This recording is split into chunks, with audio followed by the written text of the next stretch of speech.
یہ تین جو عبادتیں ہیں یہ بدنی عبادت ہے. ایک تو قول اور فعل زبان کی عبادت ہے اور باقی بدنی عبادت. لیکن جو دو عبادتیں ہیں وہ کیا ہے؟ زکوٰۃ کا ادا کرنا اگر صاحب نصاب ہے تو، اور حج کرنا صاحب نصاب اور صاحب استطاعت. کیونکہ وہ جو میں نے قرآن کی آیت پڑھی وَلِلَّهِ عَلَى النَّاسِ حِجُّ الْبَيْتِ مَنِ اسْتَطَاعَ إِلَيْهِ سَبِيلًا، تو اس میں اللہ تعالیٰ یہ حج کا فرضیت کا اعلان ہے کہ آپ کے اوپر حج فرض ہو گیا. آپ کا صاحب استطاعت ہے نہیں ہوگی نا، اس کے لیے کیا کرنا ہے؟ جو فرض ہوا ہے، جو عمل کے لیے اللہ تعالیٰ نے ہم سے کہا ہے ہم کو وہی کرنا ہے، اللہ کے حکم کی تابعداری. تو اب یہاں پر حج جو ہے، حج ایسی عبادت ہے جس میں بدن کی بھی مشقت ہے اور مال بھی خرچ ہو رہا ہے، دونوں چیزیں صرف ہو رہی. اور پھر اس میں بڑے بڑے وعدے بھی ہیں کہ وہاں پر 120 رحمتیں نازل ہو رہی کعبۃ اللہ کے پاس. 60 ان کو مل رہے جو طواف کر رہے، 40 ان کو مل رہی جو وہاں پہ نماز ادا کر رہے، اور 20 تو ایسے لوگوں کو مل رہے جو کچھ نہیں کر رہے، خالی حسرت بڑی نظر کعبۃ اللہ کے اوپر ڈال دے رہے. تو یہ ہے 5 چیزیں جس پر اسلام کی بنیاد ہے، جس پر اسلام کی عمارت کھڑی ہوئی ہے. اب اس میں سے آپ اس فرض کو ادا کرنے کے لیے جا رہے ہیں جو چوتھا یا 5واں فرض ہے. زندگی میں حج جو ہے تو وہ ایک ہی بار فرض ہے. نبی کریم صلی اللہ علیہ وسلم نے ایک ہی بار حج فرمایا تھا 10 ہجری میں. آپ نے 4 عمرے ادا فرمائے اور ایک حج فرمایا. زندگی میں ایک ہی بار حج فرض ہے کسی انسان پہ. لیکن نبی کریم صلی اللہ علیہ وسلم کی وہ حدیث مبارکہ بھی آپ جو اس کے اوپر بھی غور کیجیے کہ بار بار حج اور عمرے کیے کرو، یہ گناہوں کو اس طرح دھو ڈالتی ہے یا اس طرح ختم کر دیتے ہیں جس طرح آگ کی بھٹی لوہے اور چاندی سونے کے میل کو دور کر دیتی ہے. یہ آپ کے گناہوں کو اور تندرستی کو اس طرح دور کرتے ہیں جیسے آگ کی بھٹی دور کر دیتے ہیں. تو اس سے پتہ چلا کہ حج اور عمرے بار بار کرنے کی بڑی فضیلت ہے. ایک صحابی نے نبی کریم صلی اللہ علیہ وسلم سے آ کے پوچھا کہ اللہ کے رسول کیا میں بار بار عمرہ کروں یا عمرہ کتنی بار فرض ہے؟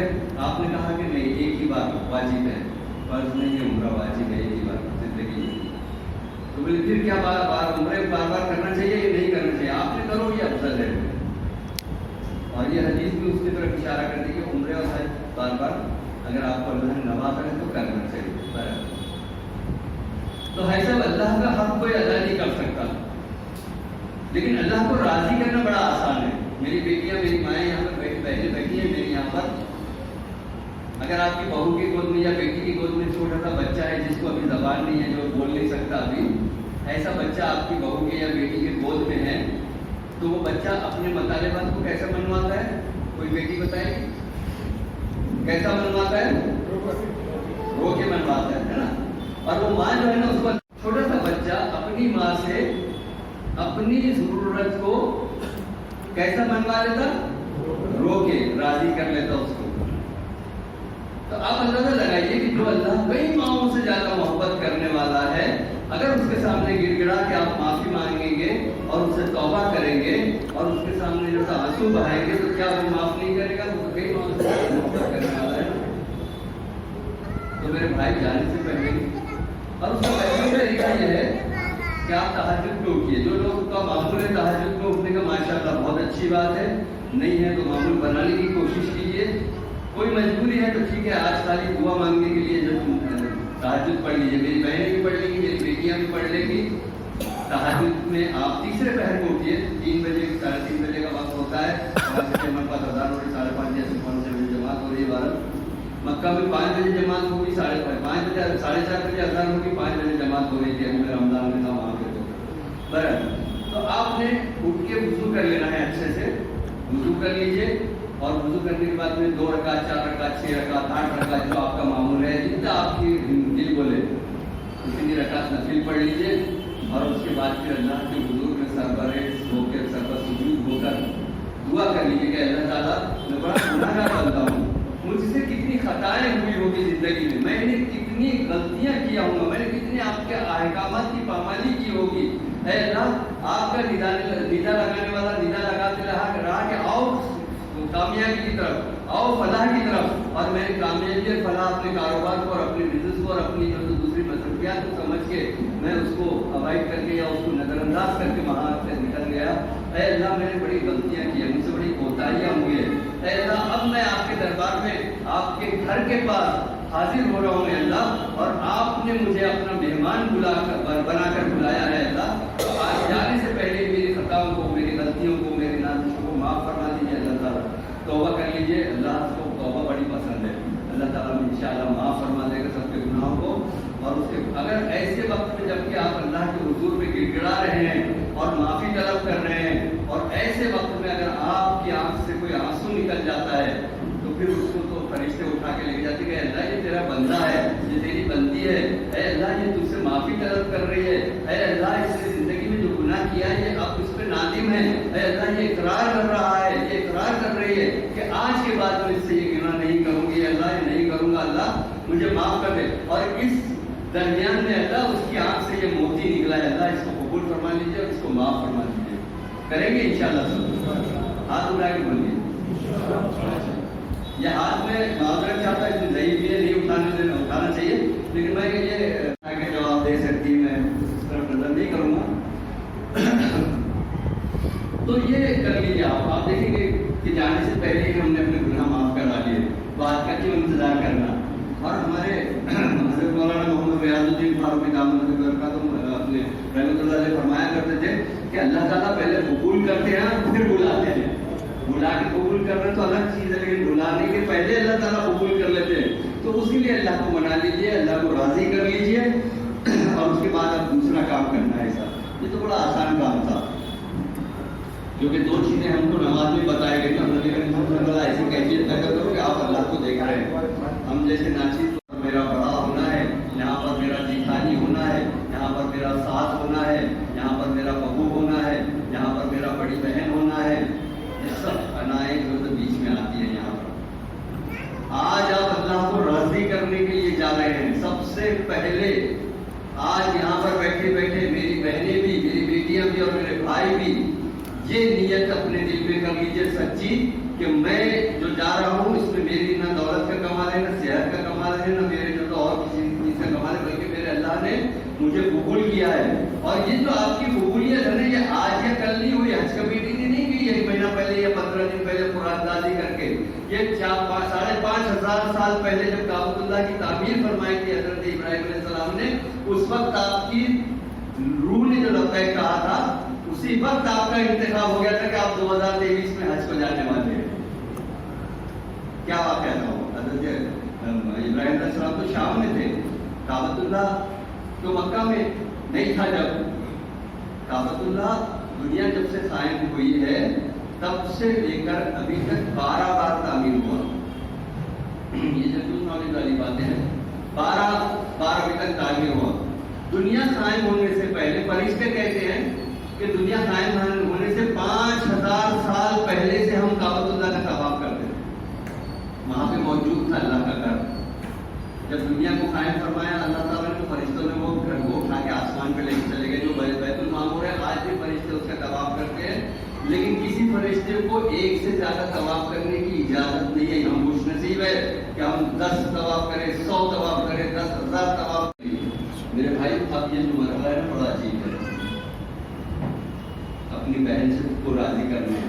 سب سے پہلے اللہ اس کو رسول کے بارے میں کس کا سب سے زیادہ حق ہے؟ والدین کا, ماں باپ کا. ماں باپ بڑی دولت ہے. جن کے والدین نہیں ہیں ان سے پوچھو ماں باپ کی کیا ہے. اور ہم نے جو تو کئی بار آپ سے جو تو اونچی آواز میں بات بھی کی ہوگی, کئی بار آپ کا دل بھی دکھایا ہوگا, کئی بار ہم سے یہ غلطیاں ہوئی ہوگی.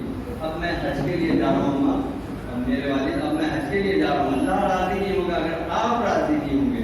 آپ میرے سے راضی ہو جائیں, مجھے معاف کر دیجیے. میرے جو کچھ بھی غلطیاں ہوئی ہے میں معافی چاہتا ہوں. دنیا کی کوئی ماں, یہاں پر مائیں بھی بیٹھی ہے, دنیا کی کوئی ماں یہ نہیں بولی کہ بیٹے میں تیرے سے ناراض تھی, جا میں تیرے کو معاف نہیں کرتی. بول ہی نہیں سکتی ماں. چیلنج ہے میرا, بول ہی نہیں سکتی. کیا کہیں گی ماں؟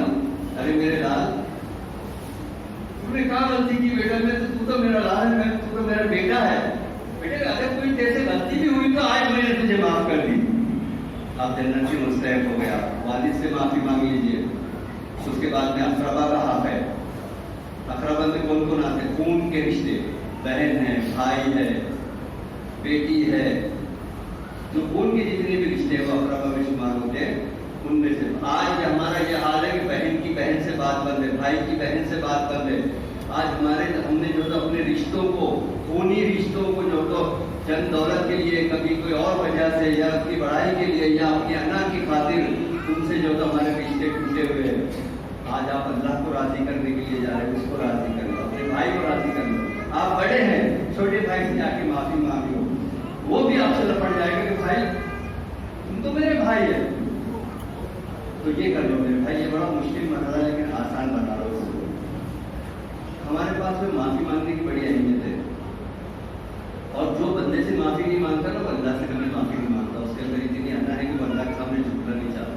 ٹھیک ہے، ظاہر آپ سجدے کر لو، 50-100 نمازیں پڑھ لو، لیکن جب تک دل صاف نہیں ہوگا کچھ حاصل ہونے والا نہیں۔ میں ہمیشہ بولتا ہوں کعبۃ اللہ کی چھت پہ کھڑے رہ کے دعا کرو، کچھ نہیں ملنے والا جب تک کہ اپنے اقربا کو، اپنے والدین کو اور اپنے جو ان کو راضی نہیں کر لیں گے۔ دوسرا مرحلہ، دوسری بات اس میں کہ جب ایک حاجی حرام مال سے، ناجائز کمائی سے احرام باندھ کر جب رکاب میں پیر رکھتا ہے اور کہتا ہے کہ لبیک اللہم لبیک، تو فرشتے کہتے ہیں لا صادق لبیک، لا صادق لبیک، تیرا لبیک قبول نہیں ہے، کیونکہ تیرا مال حرام ہے، تیرا لباس حرام ہے، تیری غذا حرام ہے۔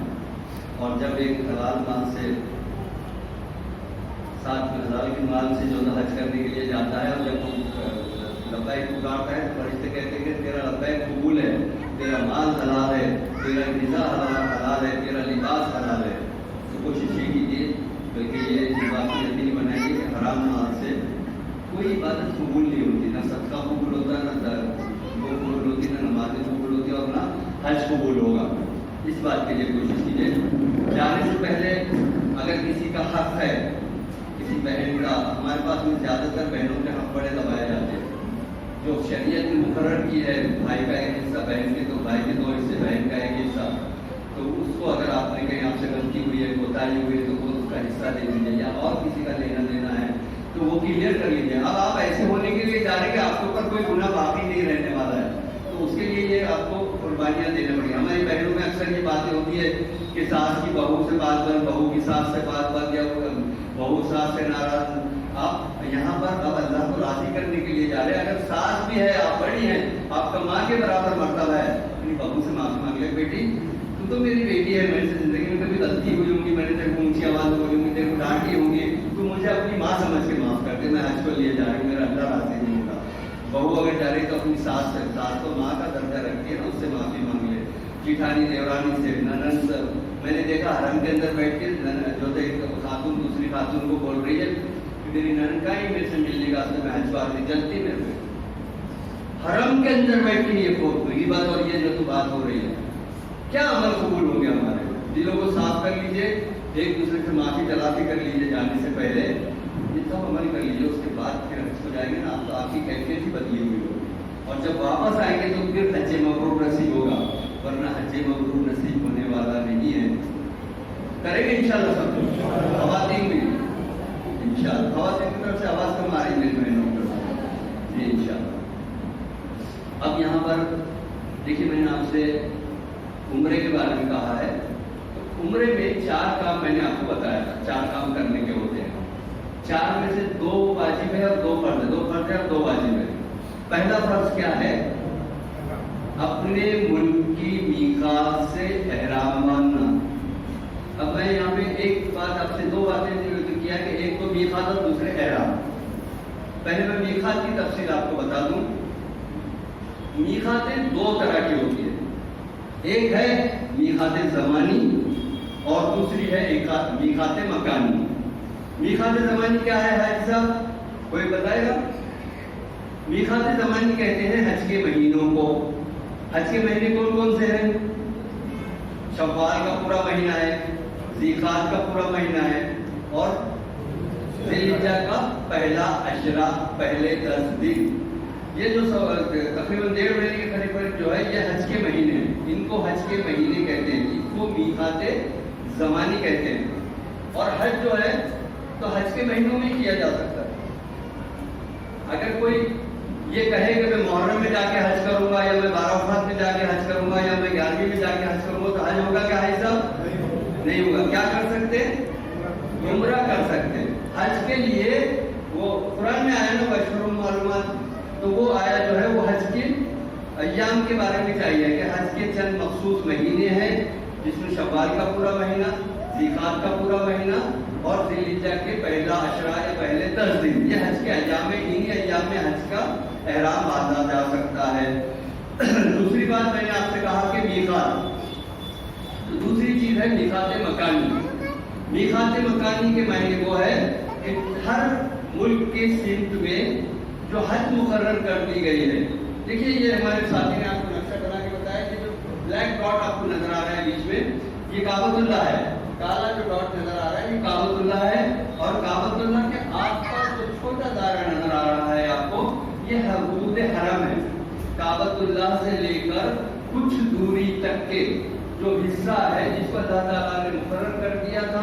حضرت جبرائیل علیہ السلام نے آ کے حضرت ابراہیم علیہ السلام کو بتایا کہ آپ نے اس کی تجدید فرمائی، نشانی لگائی، اور اس کے بعد میں اب یہ جو میقات ہے، حرم جو ہے کعبۃ اللہ سے لے کے کچھ دوری تک، حرم کی حرمت یہ ہے کہ یہاں پر کوئی گری ہوئی چیز آپ نہیں اٹھا سکتے، چاہے وہ کتنی ہی قیمتی ہو. اگر وہ آپ کی نہیں ہے، آپ کی گرتی ہے تو آپ اٹھا لیجیے.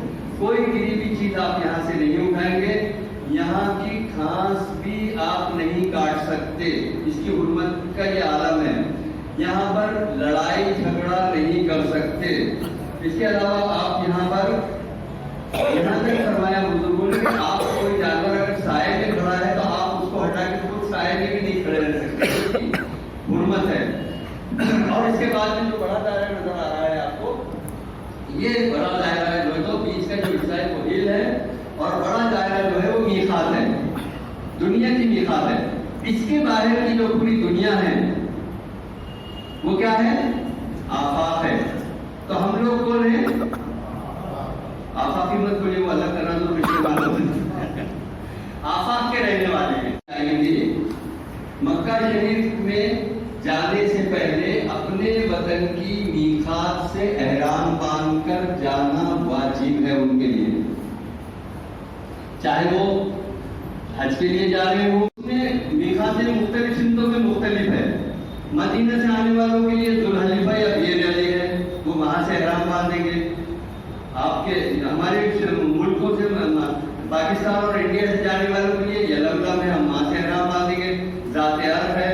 تو یہ جو ہے مختلف سمتوں میں مختلف جو ہے تو ہر منازل ہے. ہر منازل تو آپ کے وہیں پر ہے، طائف میں پڑتی ہے.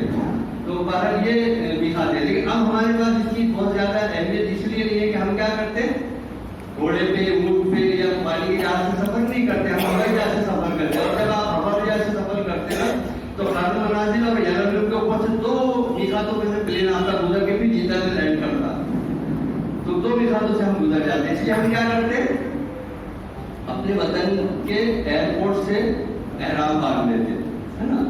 تو اس کو کہتے ہیں میقات مکانی.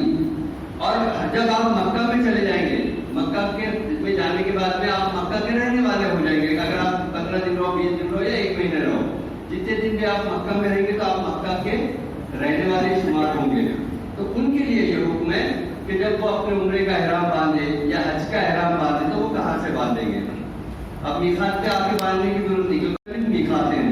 سب سے قریب ترین جو میقات ہے حرم کی وہ تنعیم ہے، جس کو مسجد عائشہ جہاں پر واقع ہے، اس مسجد میں جا کے جو تو آپ باندھ سکتے ہیں احرام. یا دورانہ بھی زیادہ دور نہیں ہے، قریب ہے، وہاں سے بھی باندھ سکتے. بہت سے لوگ حدیبیہ سے باندھتے ہیں، جہاں پہ کہ صلح حدیبیہ ہوئی تھی، نبی کریم کو حج کے لیے آنے سے، عمرے کے لیے آنے سے روک دیا گیا تھا. وہ جگہ ہے، اساتہ نفر ہے، وہاں سے باندھ سکتے. بہرحال زیادہ تر لوگ وہاں پہ قریب ترین جو میقات ہے وہ تنعیم مسجد عائشہ ہے، اس لیے وہاں سے آتے ہیں، باندھتے ہیں. تو آپ جب مکہ کے رہنے والے ہوں گے تو حدود حرم کی میقات سے احرام باندھیں گے. اب جب آپ حج کا احرام باندھیں گے تو آپ اپنے مستقبل سے احرام باندھیں گے. یا تو آپ اپنی بلڈنگ کے اندر احرام باندھ لیں گے یا احرام باندھ کے جا کے مسجد حرم میں 2 رکعت نماز ادا کر کے نیت کر لیں گے، ہے نا؟ سمجھ میں آ گئی اتنی بات؟ الحمدللہ۔ اب جو ہے تو آپ نے اللہ کا حق بھی ادا کر دیا، اپنے بھائی بہنوں کو بھی راضی کر لیا۔ عمرے کو کے بارے میں نبی کریم صلی اللہ علیہ وسلم کی جو ہے حج کے بارے میں بہت ساری حدیثیں بھی ہیں، قرآن میں بھی اس کا ذکر ہے۔ ایک جگہ اللہ تعالیٰ نے فرمایا کہ وہ اتیم الحج والعمرۃ للہ، جمع یہ جو ہے تو کیوں فرما رہا اللہ تعالیٰ کہ حج اور عمرہ صرف اللہ ہی کے لیے کیا کرو؟ تو یہاں بیٹھے بیٹھے ہم نے یہ نیت کر لی کہ ہم اللہ کو راضی کرنے کے لیے حج کریں گے۔ آنے کے بعد میں حاجی صاحب اگر سمجھی نے آپ کے نام کے ساتھ میں حاجی فلاں ساجد انور نہیں لکھا تو آپ اس پہ ناراض مت ہونا کہ حاجی نہیں لکھا۔ میرے ایک دوست ہے، میں ان کے گھر پہ گیا تو انہوں نے آواز لگائی، اچھا ذرا چائے بنا کے لانا، ساجد بھائی آئے ہوئے ہیں۔ دیکھا بندر سے بولے ہاں حاجی صاحب لے کر آنے، مطلب یہ ظاہر کر رہے دونوں حاجی ہیں۔ اتفاق ہوا میرے گھر پہ آئے، میں نے اپنی بیگم کو آواز لگایا، نمازی بیگم ذرا چائے بنا کے لائیے۔ میری بیگم بھی عالم ہے ماشاء اللہ سے ہوشیار ہے، انہوں نے بولا ہاں نمازی صاحب میں بنا کے لاتی۔ وہ بولے پریشان ہو گئے، یہ کہاں طریقہ ہے؟ میں کیوں؟ آپ نے زندگی میں ایک بار حج کرے، آپ حاجی بول سکتے، میں 5 بار نماز پڑھتا نمازی نہیں بول سکتے اپنے آپ کو، ایسا مت کیجیے۔ تو ہم اس کے لیے نہیں جا رہے، حاجی کا لقب لگانے کے لیے یا حاجی کا ٹائٹل اپنے ساتھ لگانے کے لیے نہیں جا رہے، بلکہ اللہ کو راضی کرنے کے لیے جا رہے۔ کریں گے انشاءاللہ سب، حاجی نہیں لگانے میں ناراض ہوں گے انشاءاللہ سب؟ جی ماشاءاللہ۔ وہ حاجی صاحب اب یہ کر لیا ہم نے، اب جانے سے پہلے اور کچھ کام کرنا ہے ہمیں۔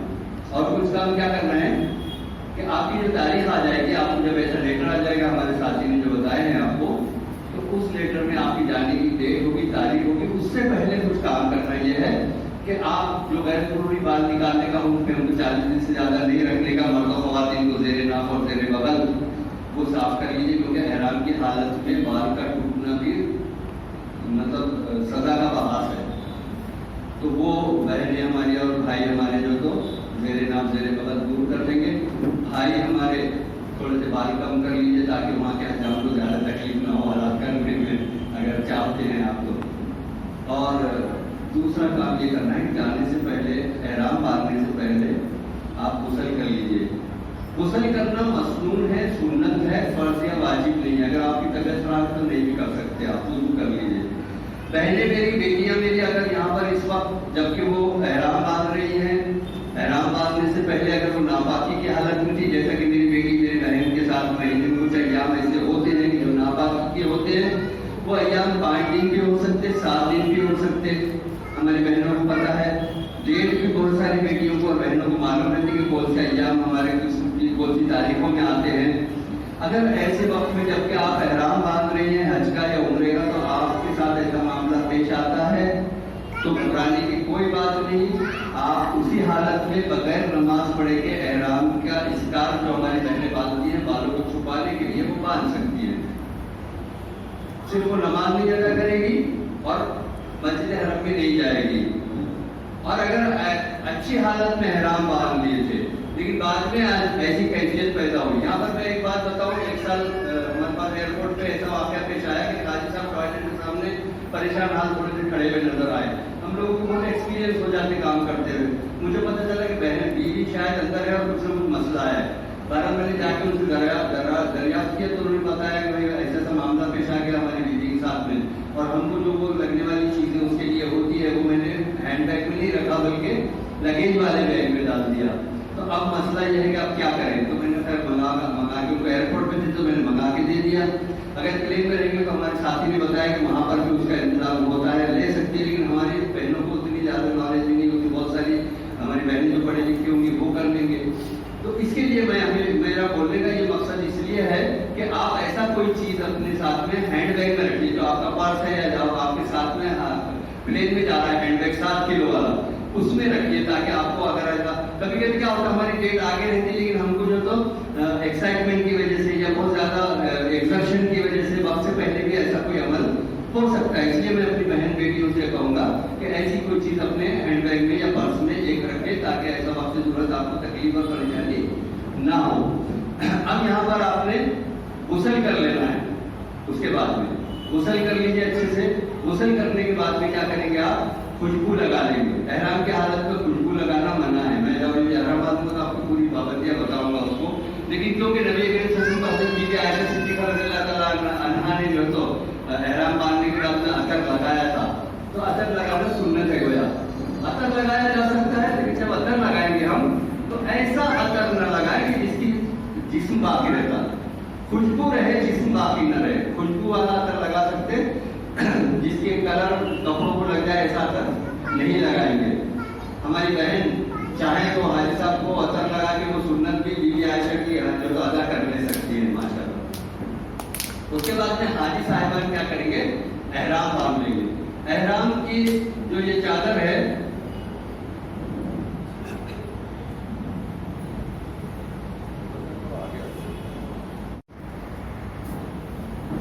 کسی بھی طریقے سے احرام باندھ سکتے ہیں. اس کے لیے کوئی ایسی پابندی نہیں ہے کہ اسی طریقے سے احرام باندھنا چاہیے. لیکن چونکہ ہم الحمدللہ 33 سال سے یہ طریقہ بتا رہے ہیں اور ہم نے بہت اچھا پایا، بہت فائدہ مند پایا، حاجی کے لیے سہولت بخش پایا، اس لیے ہم یہ طریقہ بتاتے ہیں. ہمارے ساتھی نے آپ کو بتایا کہ 2 میٹر یا 2.5 میٹر کی جو آپ چادر لیں گے، 10 میٹر لیجیے آپ کپڑا، اس کے 4 ٹکڑے کر لیجیے، آپ کا احرام ہو جائے گا. لیکن جو لوگ میرے جیسے مطلب ہائٹیڈ ہے ان کے لیے تو ٹھیک ہے 58 انچ یا 24 انچ کا ٹھیک رہتا. لیکن جن کا قد کم ہے وہ بنا چھوٹا کم پانے کا کپڑا لے تاکہ وہ نیچے پھر ان کو بار بار اوپر بہت زیادہ کوسنا پڑتا ہے. تو اپنی جسامت کے اور اپنی جو تو ہویت کے مطابق جو احرام خریدے. احرام باندھنے کا یہ جو طریقہ ہے، چلیے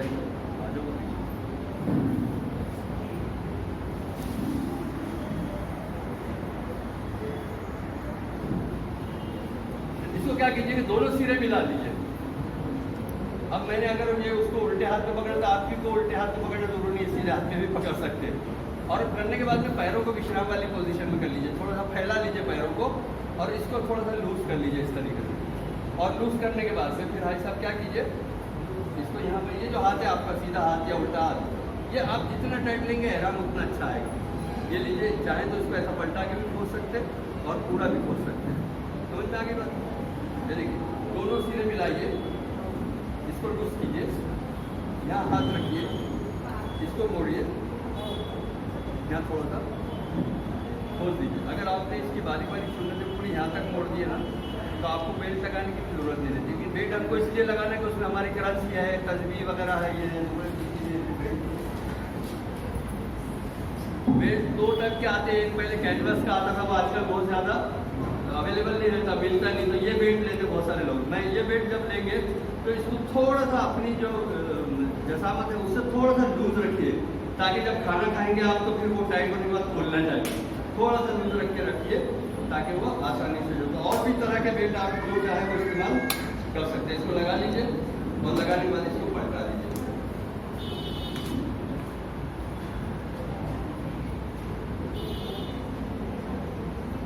اس طرح سے پلٹا کے اس کو کھول دیجیے چاہے تو. سمجھ میں آگے بات؟ 2 باتوں کا احرام باندھنے کا خیال رکھیے. ایک بات یہ کہ احرام ناف سے نیچے نہیں ہونا چاہیے. مرد کی جو سطر ہے نا وہ ناف سے لے کے گھٹنے تک یہ نہیں کھلا رہنا چاہیے، اسے ناف کے اوپر احرام باندھیں گے. دوسرا یہ کہ ٹخنے کھلنے رکھنا سنت ہے، تو ٹخنوں کے نیچے لٹکتا ہوا نہیں باندھیں گے. سمجھ میں آ گئی؟ یہ 2 چیزیں.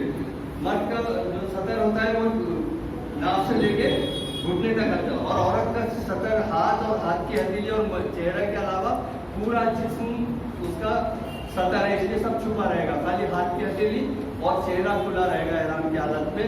باقی بہنوں کے بال بھی سطر میں شامل ہے، اس لیے بال بھی جو باہر نہیں نکال سکتے. تو اس طریقے سے آپ احرام باندھ لیں گے کہ ناف کے اوپر رہے گا. اس طرح سے لپیٹ لیجیے آپ ایک چادر.